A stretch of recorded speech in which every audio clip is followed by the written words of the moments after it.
In the kingdom of Nkora, life moved to a rhythm. It was a rhythm you could feel in the soil and hear in the wind. Music was not just for celebration or for ceremony. Music was magic. It was the language that spoke to the land itself. The people of Nkora knew this in their bones. They knew that a certain melody could coax rain from a cloudless sky. A specific beat could make the crops grow tall and strong overnight. The world was alive, and music was the way to talk to it. The rivers flowed faster with a joyful tune, and the mountains stood firm to a deep, steady chant. This was the way things had always been, a harmony between people and nature. The most powerful music came from the sacred drummers. These were not ordinary musicians. They were guardians, chosen by the spirits of the land. Their drums were carved from the heartwood tree, a tree that grew only at the center of the kingdom. The skins of the drums were made from the hide of the sky serpent, a creature of myth and storm. When a sacred drummer played, they did not just make noise. They spoke the ancient language of creation. They could mend a broken land, calm a raging storm, or even ask the sun to shine a little brighter. Their power was immense, a sacred trust passed down through generations. It was a power that held Nkora together, a vibrant tapestry of sound and life. Every part of Nkora had its own song. The sunstone desert hummed with a low, hot drone that shimmered in the air. The whispering mangroves swayed to a quiet, rustling tune filled with the secrets of the water. High above, the sky cities of the avians floated on currents of pure melody, their crystal towers chiming like wind chimes. Each tribe, each village contributed its own verse to the great song of the kingdom. The farmers sang to their yams and the weavers sang to their looms. The children learned rhythms before they learned words. Music was the blood that flowed through the veins of Nkora, connecting everyone and everything in a beautiful, unbreakable bond. This delicate balance, however, depended on the sacred drummers. For centuries, a long line of them had protected the kingdom. They were the conductors of this grand orchestra of nature. They studied the old rhythms, the patterns that pleased the earth spirits and kept chaos at bay. The people looked to them for guidance and for protection. They were the heart of Nkora, and their drums were the pulse of the nation. Without their music, the land would forget its song. The rivers might forget how to flow, and the sun might forget to rise. The harmony was precious, and the thought of it fading was a fear that lay dormant, deep in the collective soul of the people. Ayana knew nothing of this grand legacy. She lived in a small, quiet village at the edge of the whispering mangroves. She was an orphan, left on the doorstep of the village elder as a baby. No one knew where she came from. Her only connection to her past was a small, intricately carved wooden charm she wore around her neck. It felt warm to the touch, and sometimes a faint rhythmic pulse seemed to beat within it. Ayana was a quiet girl, often lost in her own world. She felt like an outsider, a single silent note in a kingdom overflowing with music. She did not sing with the other children, and the village drums felt foreign in her hands. While other children played games, Ayana would wander into the mangroves. She felt a strange connection to the quiet places of the world. She would listen to the rustle of the leaves and the gentle lapping of the water against the roots. In the silence, she found a strange kind of music that no one else seemed to hear. Her fingers would tap out complex, unheard rhythms on fallen logs and smooth river stones. It was a secret language, a conversation just for her. The animals of the mangroves seemed to understand. Monkeys would stop their chatter to listen, and bright-plumed birds would perch on branches above her, tilting their heads as if in appreciation. The village elder, a kind woman named Mama Ifi, watched Ayana with knowing eyes. She saw the girl's loneliness, but she also saw a spark within her. "There is a rhythm in your soul, child," she would often say. "You just have not found the right drum yet." Ayana did not understand. She felt more connected to the silence than to any sound. The boisterous music of the village festivals often felt overwhelming, a chaotic noise that made her want to retreat into the quiet comfort of the trees. She yearned to belong, to find her place in the great song of Nkora, but she did not know how. Her heart felt out of sync with the world around her. Her past was a constant nagging question. Who were her parents? Why did they leave her? The wooden charm was her only clue. Sometimes, when she held it tightly, images would flash in her mind. She would see swirling colors, hear the faint echo of a powerful drum, and feel a sense of immense love and deep sorrow. These fragments were confusing and fleeting, like a dream that fades upon waking. They made her feel even more alone, a whisper of a person in a land of resounding song. She was Ayana, the orphan girl who preferred the company of trees and the music of silence, unaware that a destiny woven from the very fabric of Nkora awaited her. Far from Ayana's quiet village, in the forgotten depths of the shadow canyons, something ancient stirred. It was a spirit born from the void before music, a being of profound silence and emptiness. Its name was Kasilam, the sound devourer. It had been imprisoned long ago by the first sacred drummer, sealed away by a rhythm so powerful it could bind even nothingness. But the magic of the seal had weakened over centuries. The line of sacred drummers had dwindled, their knowledge lost to time. Now, with the last drummer long gone, the prison was beginning to crack. A creeping silence began to leak out from the canyons, like a colorless poison. The first signs were subtle, easy to dismiss. A farmer's work song would suddenly die in his throat, his voice gone for a moment. A bird would fall silent mid-trill, confused. The vibrant hum of the sunstone desert began to fade, leaving behind an unnerving stillness. The silence spread slowly, insidiously. It was not just an absence of sound, it was an active, hungry thing. It drained the color from flowers, leaving them gray and brittle. It stole the flavor from fruit, turning ripe mangoes to tasteless pulp. It leached the energy from the air, making people feel tired and apathetic. The great song of Nkora was being erased, note by painful note. Panic began to take root in the kingdom. The elders gathered, their faces etched with worry.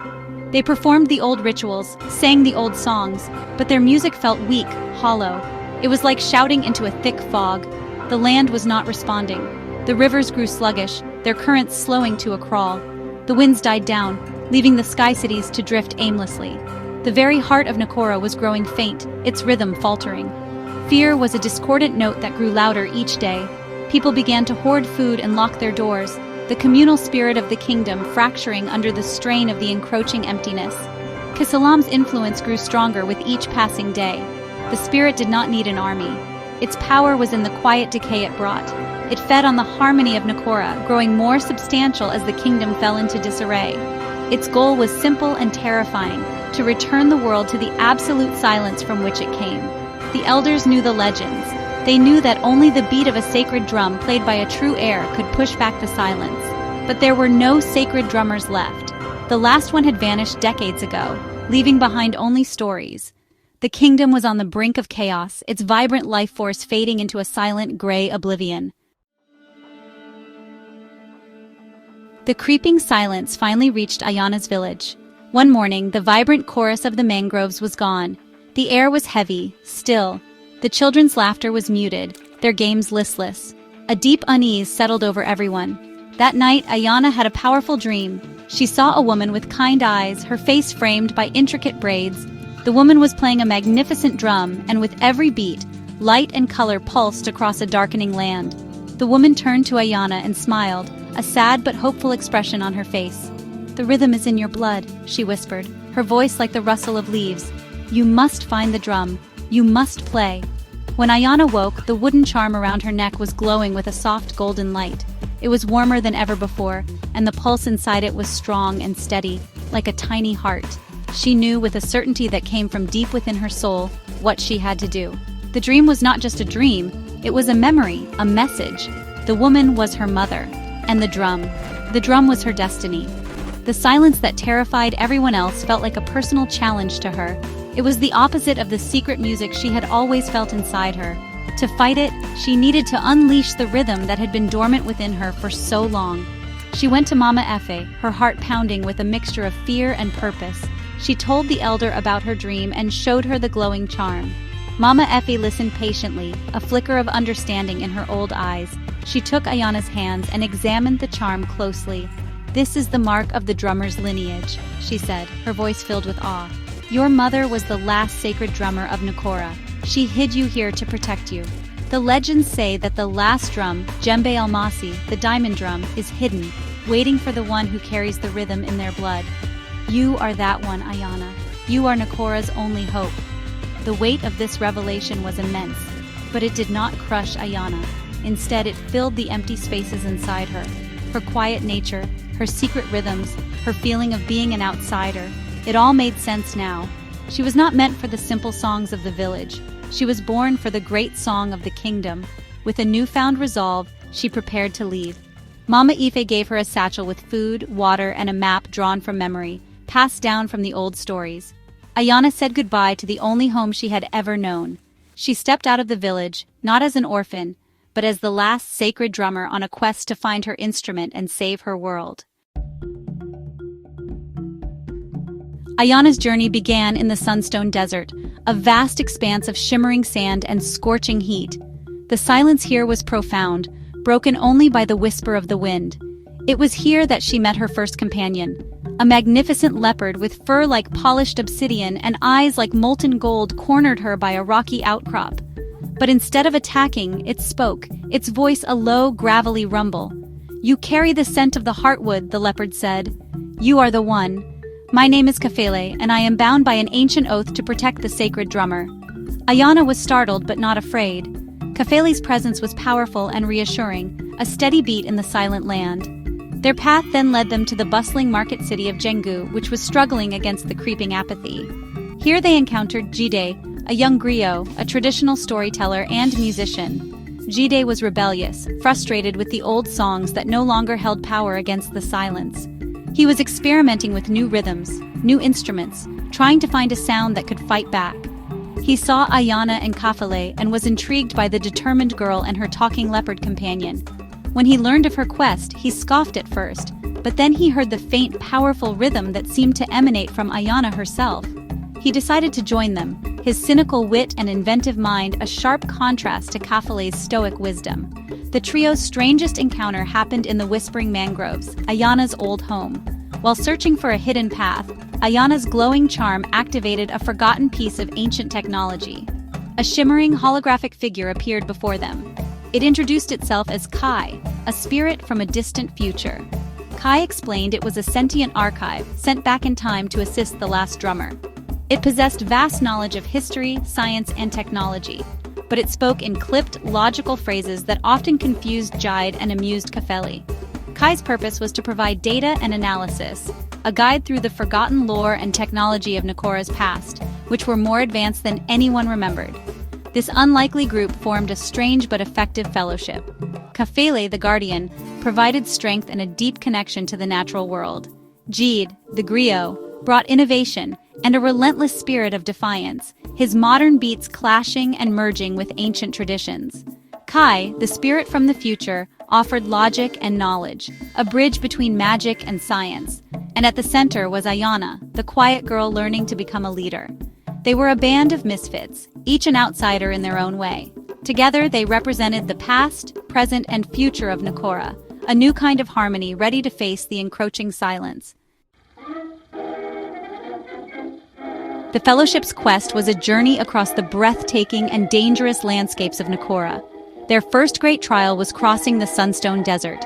The silence here was a physical weight, and Kisalam's influence manifested as mirages of despair, showing them visions of a completely gray and lifeless world. To survive, I had to learn to trust my inner rhythm. Guided by Kafele's instincts and Kai's environmental analysis, I began to tap out simple beats on a small hand drum Jide had fashioned for me. The rhythm was weak at first, but it was enough to keep the sandstorms at bay and guide us to hidden oases, small pockets of life that fought against the emptiness. From the desert, we entered the Gloomwood Forest, a place where the trees were ancient and sentient. Here, the silence had twisted the forest's song into a melody of fear. The trees themselves had become hostile, their branches grasping like claws and their roots tripping us at every turn. Jide's experimental music, a fusion of sharp electronic beats and traditional flute, proved surprisingly effective. It confused the maddened tree spirits, creating paths of safety through the menacing woods. Listening closely, I began to understand that every place had a rhythm, even one of fear. I learned to feel the forest's pain and tap a counter-rhythm of calm and healing, soothing the ancient trees as we passed. Our journey then took us upwards, to the sky cities of the avian people. These magnificent cities, built on floating islands of crystal, were in peril. With the melodies that kept them afloat weakening, the islands were beginning to drift and crumble. The avians, a proud and reclusive people, were distrustful of outsiders.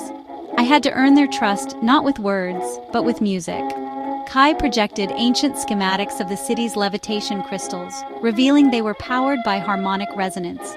With Jide providing a bass line, I used my growing skill to tap into the crystal's core frequency, my drumming creating a powerful, stabilizing melody that resonated through the entire city, restoring its light and lifting it securely back into the sky. Each landscape was a lesson.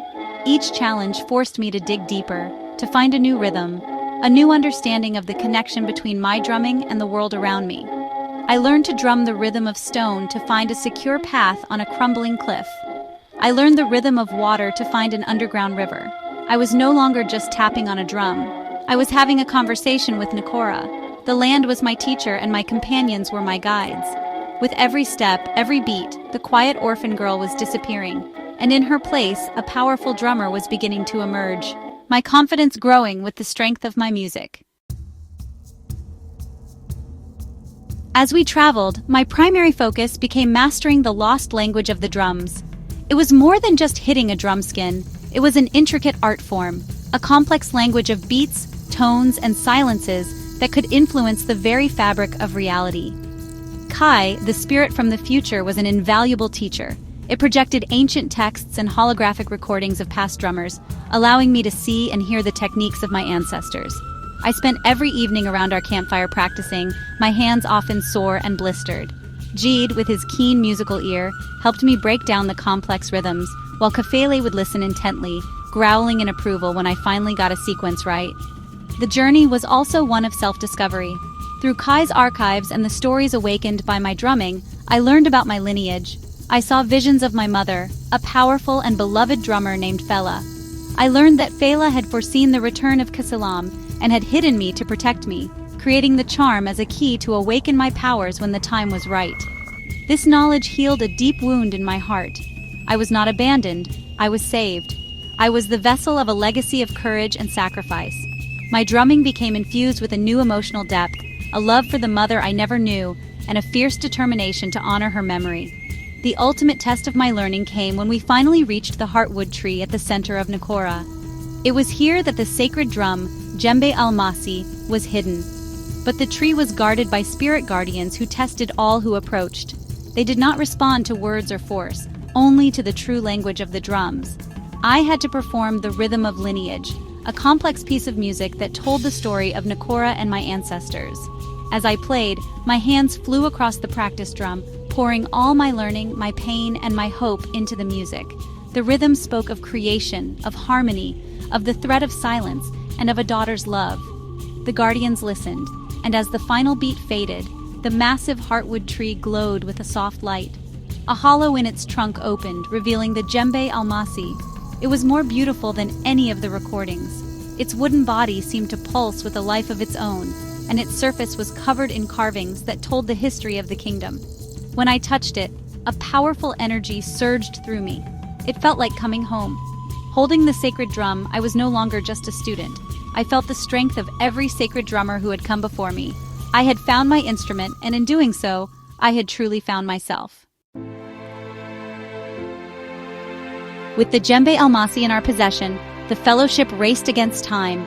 A total solar eclipse was approaching, an event that would plunge Nkora into darkness and silence, granting Kasilam its maximum power. The spirit's influence was now overwhelming. Entire regions had fallen silent, the people listless and gray, their spirits crushed. To defeat Kasilam, I needed more than just the drum. I needed the unified song of all the tribes of Nkora. My final task was to bring the divided people together, to remind them of the strength they had in harmony. This was a challenge not of rhythm, but of leadership and courage. We traveled to the major tribes, the desert nomads, the forest dwellers, and the sky-faring avians. At first, we were met with fear and despair. The tribal leaders were too consumed by their own problems to think about unity. The silence had sown discord among them, making them distrustful of each other. I, who had always been quiet and reserved, had to find my voice. I stood before the tribal councils with Kafeli at my side, Jide providing a defiant beat, and Kai projecting images of our shared history and the impending doom. I spoke not as a commander, but as one of them, sharing my own story of loss and discovery. My true power of persuasion, however, came from the Djembe Almasi. I played for them, not a song of power, but a song of connection. The sacred drum's voice was pure and deep, a sound that cut through the oppressive silence and spoke directly to the hearts of the people. The rhythm I played was one of shared heritage, reminding them of the festivals they once celebrated together, the trade they shared, and the bloodlines that connected them. The music awakened memories and stirred dormant feelings of pride and kinship. It was a call to remember who we were not as separate tribes, but as the people of Nkora. Slowly, hope began to flicker back to life. A single drummer from the desert tribe picked up the beat. A flutist from the forest joined in. A choir of avian singers added their voices from above. Jide, with tears in his eyes, wove it all together with his own unique sounds. A wave of music began to spread from tribe to tribe, pushing back against the gray emptiness. We were overcoming our fear, not by ignoring it, but by raising our voices together against it. I had shown them the way. I had helped them find their collective courage, uniting their individual songs into a single, powerful symphony of defiance. As the moon began to slide across the face of the sun, the united tribes of Nkora gathered at the base of the heartwood tree. At the center of the vast assembly stood I, the djembe almasi before me. On one side, Kafele stood guard, a silent, powerful presence. On the other, Jide prepared his instruments, ready to support me. Kai's holographic form shimmered nearby, monitoring the energy flows. As the world darkened, Kasilam manifested itself. It was a vortex of absolute nothingness, a swirling hole in reality that absorbed all light and sound, its silence a deafening roar. The final confrontation had begun. I took a deep breath and began to play. I started with the rhythm of awakening, a powerful beat that sent waves of energy across the land, strengthening the hearts of the assembled tribes. Kasilam countered, its silent void expanding, threatening to swallow everything. The people faltered, their music weakening. I did not give in. I transitioned into the rhythm of courage, a fast, defiant beat that Jide picked up and amplified, his music a shield against the encroaching despair.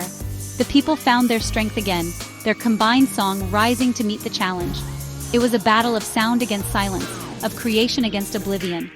As the eclipse reached totality, Kasilam was at its strongest. The darkness was absolute. But in that darkness, I found clarity. I closed my eyes and played the final, most sacred rhythm, the heartbeat of Nkora. This was not a rhythm I had learned. It was the rhythm I was born with, the song of my own soul. It was a rhythm of balance, acknowledging both sound and silence, light and dark. The djembe almasi pulsed with brilliant, multicolored light, sending a wave of pure creation energy straight into the heart of the void. The sound did not destroy Kasilam, but instead gave it form, transforming it from a devouring emptiness into a contained, stable entity. The silence now a part of the harmony rather than its enemy. As the sun re-emerged from behind the moon, light and color flooded back into the world, more vibrant than ever before. The silence was gone, replaced by the triumphant, unified song of the people of Nkora. I, exhausted but resolute, played the final gentle beat. I had not only defeated the threat, but had brought the kingdom into a new era of balance. I had embraced my legacy, united my people, and saved my world. The quiet orphan girl from the mangroves was now Ayana, the sacred drummer, the guardian of Nkora's heart. My epic quest was over, but my journey as the keeper of the rhythm was just beginning.